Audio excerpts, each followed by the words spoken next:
Sunflower Empress corrects me and says that we should be talking about alleged victims.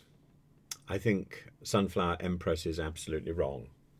I think we should be talking about alleged criminals. I think we should be very careful about how we talk about people who have had accusations of criminal activity levied against them.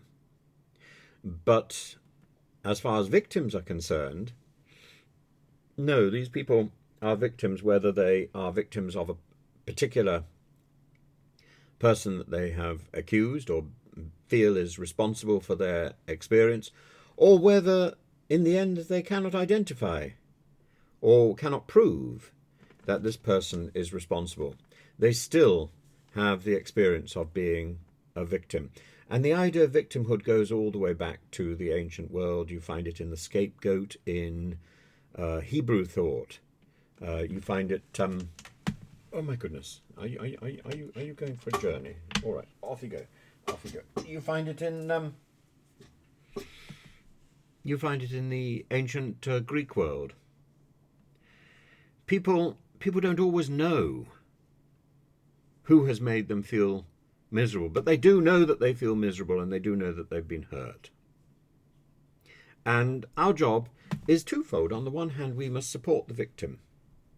On the other hand, we must bring the criminal, if possible, to justice. Two different jobs, and I think we are so obsessed with the criminal justice system that we have given up on supporting the victim. Very often, if you are a victim of crime, you receive a letter saying, I'm sorry you're a victim of crime. And there is an assumption that you're going to get compensation. Well, only if you have so much money, if you're part of the moneyed middle class, that you can afford to pay insurance.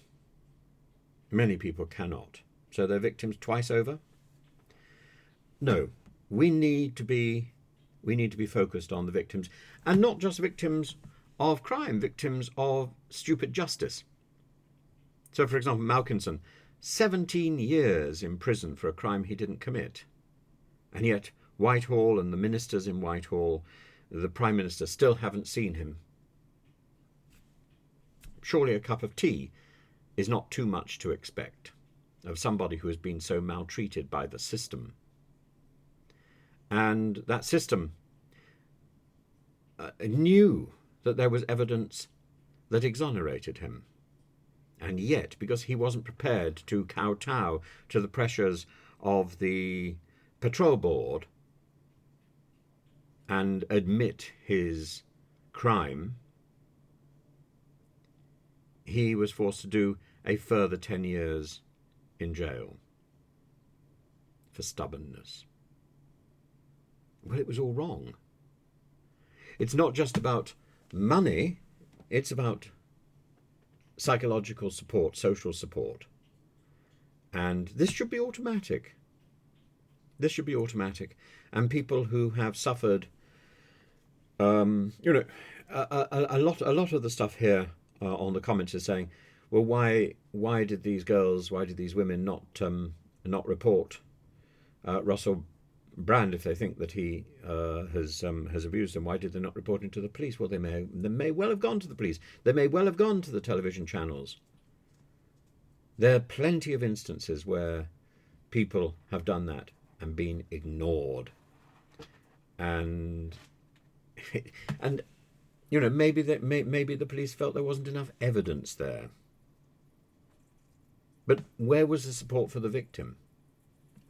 These people are still victims. So they're not alleged victims, they are real victims.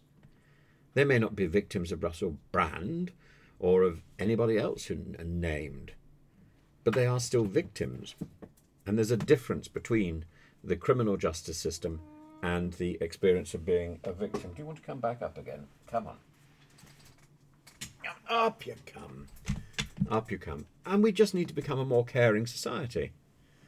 You're very dirty there. We're going to do some mouth washing. Right. We need to do some serious work in our justice service, in our justice system, because it's failing us dramatically. Anyway.